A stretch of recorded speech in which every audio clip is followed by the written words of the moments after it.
Assalamualaikum warahmatullahi wabarakatuh. Ashamar kafune akkam jirtan warroonni araataadhaan jettan subscribe godhaa warroonni duraan jirtan immoo like share gochuun dagatina. Hirreessa kan jedhu irratti yeroo ammaa kana hirreessa irratti bakkoota garaa garaatti yaadonni garaa garaa kaa'aa jiranii aktiivistoonni maal jedhanii akkasumallee sheekni keenya kabajamaa sheek Adam Tullaa fataawaa kanarratti maal jedhan kan jedhu qabannee isinii dhiyaannee jirra. Like share gochuudhaan irraa baradha. Warra Islaamaa baay'isee isin ilaallata. Irreecha jechuunii fi aadaadhamoo amantiidha kan jedhu irratti illee walaloo Hamzaa leenca Islaamaa akkasumallee walaloo ijoolleewwan reed dhufan kanallee Kiyaar Bashirillee maal jedhe duraa duubaan isiniif hinna. Kanaafuu hanga xumura sagantaatti yoo nu wajjin turtan dhugaa waan shirkii rabbiin laa tushrik billaahi shay'an jedha irraa shirkii kana namaaf hin dhiisu waan ta'eef waan kana irratti bareechitanii barachuu qabdanii akka dogongoraan dhaxxanii eenyuun ta'an namoonni keenya achitti dhaqanii salaatu waan ta'eef mee gabaabsineedhuma irreechi maalinni waan jedhurra bifa walalootiin isiniif gala jedheetii yaada ammallee turtiin keessan wajjin haa ta'u. Ta'uu shakkiin qabnu amantiitii heefis qoonnee waliin dhabnu diversitii qabnu hundee isii beeynee kabajaan jiraanna mirga walii eeynee kabajaan jiraanna mirga walii eeynee dhugaa walii himaa haayaan yaa qoomi waan hin beene laaynee maaliif goona mormii abbootii amantaa kanneen waaqeeffannaa abbaa gadaa faarra beeynee waa dubbanna isaaniitu ja'a dubbii jala muree irreessi waaqeeffannaa duriis akkas turee addaan baasuuf yaaluun hin ta'u gonkumaa waaqeeffannaaf dhayna kan jedhus isuma. Namni gariin maaliif dhibee cinqama kunoo dhaggeeffadhaa as laalaa suutuma.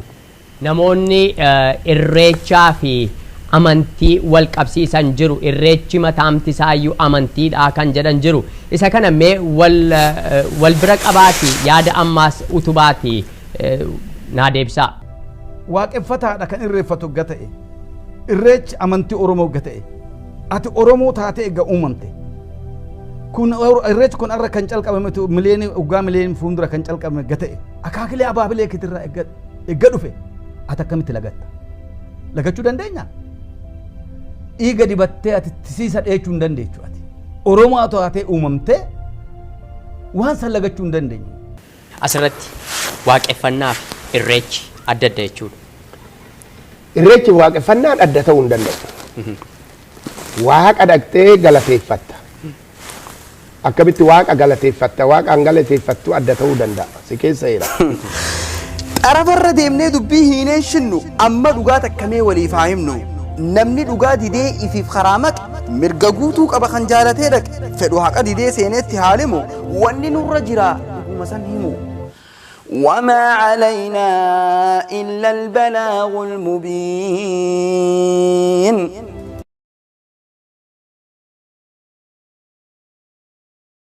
Oromoo ummata jaalatamaa ummata kabajamaa ko ani kanan jedhe irreecha namni kan dhaqu akka aadaa Oromoo tiksutti akka seenaa abbootii keenyaa itti fufsiisutti akka qabsoon Oromoo eessa gahee wanti Oromoon irra jiru ooli bulii Oromoo akkaataa jiruuf jireenyaa waan naannoo tokko keessatti ta'e ka tokko keessa hin jirre eddoo itti wal hubatan eddoo ganna waan galaanni guuteef dhaquu hin dandeenye jecha eddoo itti wal qunnamee Oromoon aadaa isaa itti fufsiisatu malee amantii miti irreechi jecha yoo irreechi amantiidha shirkiidha ka waaqeffannaati jettan immoo abbootiin amantaa waaqeffannaa gadi bahanii haa labsanii irreechi amantii waaqeffannaati warri irreecha dhufe hunduu baga eddoo waaqeffannaatti baga dhuftan jedhanii gaafsan irraa dhaabbanna yaa Oromoo dhiisaa aadaa keenya haa tiiksinu duudhaa. Yoo muslima taateef irreechis hin laallatu wanti tokko nu godhu guutee jira namana sababa maaliif jedheen malkaaf tulluutti amana irreechi shirkiidha jaallattus jibbituu maqaa oromummaa warrachi sirbitu oromummaadha jettee hin laaqamin shirkiini daangaa rabbii cabsitee yoomuun jiru milkiini waan baay'ee waliin qabna gaafa jireenyaaf du'aa muslimni irreeffachuuf akkamiin laga bu'a amantiin huccuu miti yoo feete lafa keessee yoo feete kan uffattu amantiin namas miti yoo barbaadde kabajjee yoo feete kan tuffattu yoo tokkummaa barbaadde dhugaadhuma qalbiin amantii kee jabeessimee sodaadhu rabbiin kalaama rabbii diigdee tokkummaan fidduun jiru irreechirree kee miti mee toobadhu yaatiru maqaa oromummaatiin nurraa dhiisaa fakkeessaa nama dhugaa barbaaduu fi ni mul'ata akka addeessaa isa bira waa qabuun rabbiin keenyan jaallatu yoo muslima taatee fi irreechis hin laallatu. Irreechi yoo sheekh irreechi irreechi waaqeffataa ka waaqeffata isaan ammoo aadaa teenya jenni ka shayxaanaati usan akka shayxaanaati diin shayxaanaati bakka waan kan wujjaa'u gabeelleen waan irkannoon isaanii kana maqaan isaarummaadhaatiin ka irreecha hundumattuu ni diin shayxaanaati jechuudha diin shayxaanaati diin gaamatti yoo shayxaanni hoggaa rabbiin darbe fuuldura dhaabbatee ni jallisaan jeesan waaqeffataa jechuudha. Warrachi dhaqee salaatoo guyyaa irraachaa uummataa wajjin bar warri waaqeffataa tokki jedhin jan sheekh as dhufee maa salaata jan jedhe isaanu ni beekalla maaliif as dhufee salaata jedhin kun ammoo falmeeti lakkii aadaadha amantii miti jee mi'a sumaanuu dubbii fide aadaa fi amantiin akkami walii sheekh bakka tana hawaasaaf adda ba'uu waan barbaanne jecha. Addaan baafnee fi Ongaa jala hordofne nama tokko dhugaanu hime. Ormi kana kennuun jedhan Oromoo jabeessuu dheedha jedhan. Oromummaa jabeessuu dheedha jedhan. Halee maan jabeessin har'a maan jabeessin. Akkuma dhagaa jirtan fataawaa sheeka keenya sheek Adamtuullaa bifa ajaa'iba ta'ee jedheen fataawaa godhanne jiranii kanaafuu irreechi uummata islaamaa irratti haraamaa. Dhaquun illee haraamaa achitti warri nuti irreecha irreeffata abbaan amantaa sanaallee maa dhufanii asitti salaatu jedhaa jiran kanaafuu warra islaamaa wanti galchuu hin jiru hundi keenya iyyuu rabbiin shirkii namaaf hin dhiisu waa hundallee dhiisuu danda'a malee laatu shirki billaahi shi'an jedhan shirkiin tokko keessa jiraannan hojiin hundinuu ni badde waan ta'eef shirkiirra rabbiin waa eegu sagantaan keenya kana fakkaataa ammas sagantaa shirkiirra rabbiin waa eegu isiniin jedha kan fataawaa kana godhaa jiru sheekin keenya kun sheek Adamtuullaa jedhama nama waggaa 100 barsiisanidha ulamaa meeqa qaranidha ulamaa meeqa akkan fataawaa godhu goosisanii jiran jechuudha nama ijoollee 70 ol qabudha maashaallah tabaarakallah diini qayuudaatii diini kana salaatii diini Adummaan isaaniitu. Aduma jechuun maddiin man olaadaadha. Diin aduma inni. Qoomni tokko islaama dajisaa miti. Islaamni aadaan isaa amantuma. Amantuma. Yahudaas amantii. Amantuma jechuun aadaan isaanii. Golo golchanii sun aadaadha tuni amantiidha tuni yoo daleenumaa ta'e miti hin ta'u. Hin ta'u. Maaliif inna salaati wama hayaaya wama maati. Lillahi rabbil alamin waan jeef jecha. Maashaallah.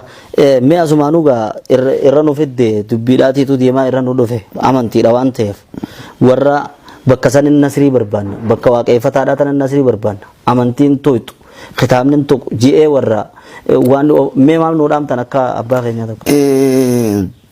Nasrii maal barbaanna jedhan. Inumaatu bilisummachi agarrafaa warra jechuudha. Yaanummaan sa'aatuu bilisummachi hirkanna jennaan. Islaamummaa bilisummaa dhabee bilisummachi barbaanne jennaan adoochen neqinuu islaamummaan keessaa baate jechuudha. Laa ilaaha illallah asumattuu kafre jechuudha. Asumattuu jechuudha. Saba kana arsinaa uummata nu mormu uummata nu jibbu tokko dallansiifnaa fajaa bargariin waan namarra wal fakkeessu. Sani waan shayxaanii baaseef.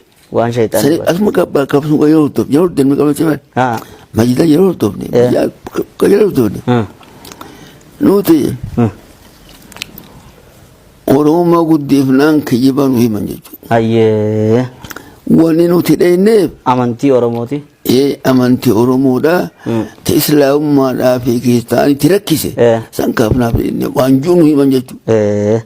Ammas amma duratti himtanii guyyuma maali irreechi kee kana maaliif guyyuma kana himtan fajan maaliif arra dubbattanii amma duran dubbattanii jan kanuma amma dura dubbatte faadha arra usaadhaa jan arra usaadhaan dubbatinaadha maali arra dubbachuun hin ta'u sheekh.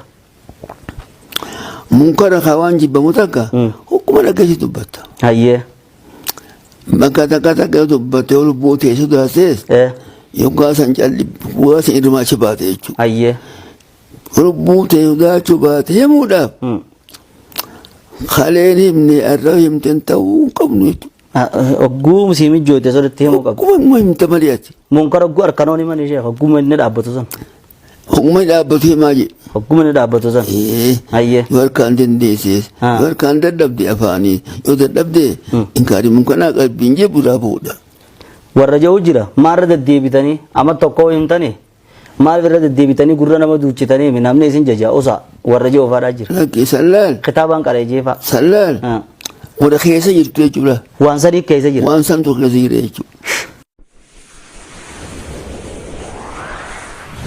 Sagamana ya bolesa gamasi ya bolesa achi ya obbolesa asi bakkuma jirtu irraa diin islaam jabeessi diin islaam qabadhu isaaniif sirreessi hajjii teenyaa miti hubadhu irreessi sabboonummaan se'in